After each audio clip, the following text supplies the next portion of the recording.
Well, ladies and gentlemen, from beyond the grave, the next big thing has finally returned to his roots. And don't worry, because I'll be as quick as possible, alright? Due to the horrendous situation I put you guys into, I've decided to do two things. One, I'm really gonna push out more content and get back on track. But two, most of all, it's definitely best that I skip the third episode since it was mainly focused on the slice of life lessons, which isn't bad, but then that would mean there's nothing for me to truly analyze that deeply. So with all of that being said, you all once again have waited long enough, and it's most certainly time to roll that intro.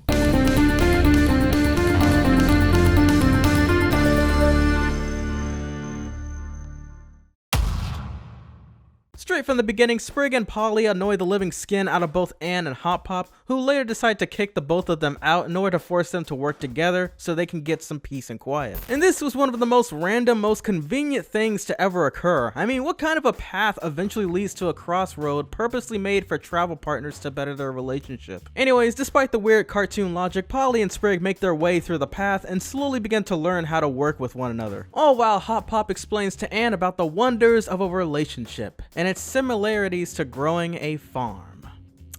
His words, not mine. Ow! Also, yeah, apparently Anne could potentially have a boyfriend back at home, even though the guy isn't mentioned any time before this episode. But it also could have been just a dude she was interested in, not dating. Eventually, Polly and Sprig encounter a creature of two siblings attached to one another, like cat dog for example, and they get them to realize just how irritating the both of their very own bickering can be. This gets them to come to a truce and decide to try their best at behaving themselves, so they escape the two by using their very own argumentized state of minds and get back onto the same path as Anne and Hop Pop. And yep, that's basically the end of that episode. Well, I guess it's time to get into the episode I really wanted to dive into today's video. And that is the episode Toadcatcher, which is the story between Grime and Sasha after the events of Reunion. With Sasha still internally broken from those events, even when she herself doesn't want to admit it, and clearly intensifying her training regimen so that her rematch with Anne becomes a successful one. Which is funny because Grime, on the other hand, becomes this giant sludge of lard on a couch who literally abandons his position as captain and apparently even is labeled as a traitor towards the Newtopians. I suppose losing his kingdom affected him far much more than even we first assumed, as he's not only out of shape but also managed to lose all of his Toad troops as well,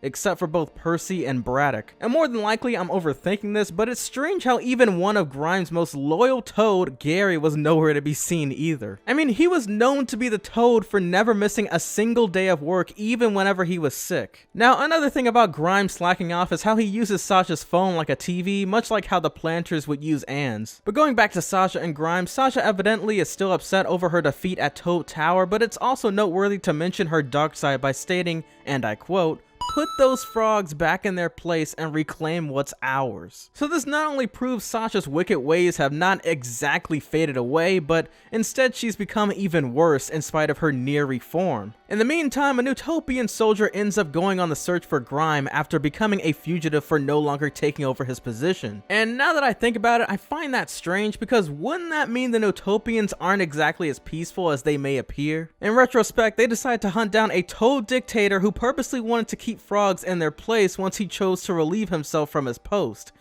That's something to think about. It's only right to assume that possibly there are more to the Newts than what we were presented with, and maybe they're part of the cycle of amphibian control. But back to the episode itself, General Yunnan is the name of the bounty hunter who seeks for Grime, and of course is indeed the same soldier found on the Season 2 poster. And she's got a design similar to the X-Men's character Laura with her two claws from her hands.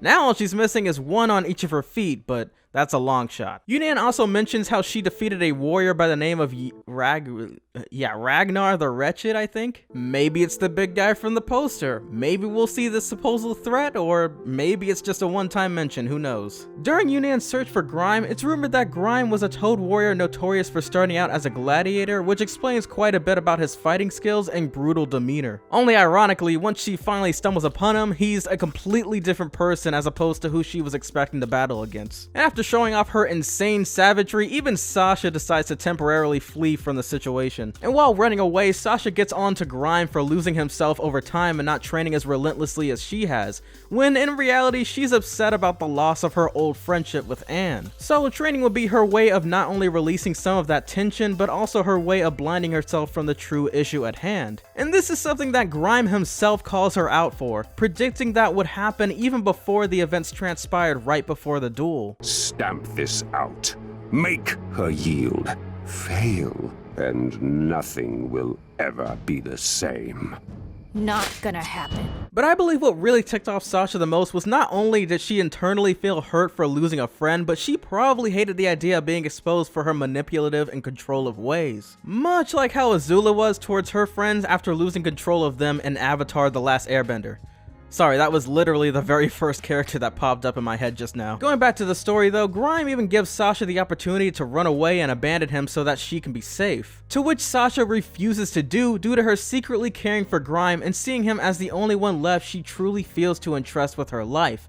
And admittedly, I really don't blame her. When you really think about it, where else can Sasha turn to? Basically almost every frog must hate her after the events of Reunion, and I don't think she would be safe on her own. Plus, luckily, she is technically assisting a literal infamous warrior despite his current state of health. But even given the current circumstances, Grime still didn't even see that coming. In the end, even he had this reaction like, whoa, that's deep. This also not only shows Sasha's somewhat soft side, but potentially the fairly sympathetic side of Grime as well. Not only was he willing to sacrifice himself for her safety, but he genuinely cared enough to tell Sasha the hard truth about her emotional state. And from the beginning of the episode even, he comes across as even more laid back than ever before. This doesn't necessarily prove too much, as he was losing his mojo as a ruler, but I still find it interesting. Eventually, Sasha and Grime decide to bite the dust together and fight against Yunnan. And Sasha nearly wins all by herself until she got a bit off guard and had to depend on Grime to fight from behind after she uses her hoodwinking skills as a distraction. After their victory, they both brag by chanting out a bunch of random over-the-top titles for themselves, but there were some things to take note from Sasha's comments. Like how she's the top cheerleader at school, and it was mentioned in season 1, but this also explains her skills in acrobats and possessing flexibility. There's also the part about having the highest score in that Dance Dance Revolution game ripoff from the flashback with Anne's birthday, so maybe that explains where she also got all her stamina. Also, one small detail is that her last name is Waybright, and apparently it's an ancient England surname that derived from the name Wigbur, which translates to a feminine name meaning war fortress. Or at least that's what Google showed up in the results. In the end, the fight hyped up Grime so much to the point where his new interests are no longer to serve the valley, but to instead raise an army of his own with Sasha, and I quote, stormed the capital. What is this, Hunger Games? Anyways, not too certain about who the capital belongs to, but they're probably a group of uppity toads or other amphibian species that control the valley unfairly. It might have something to do with the Newts for sure, due to their knowledge, the fact that they scolded Grime for leaving his original post, and for being at the center of Amphibia.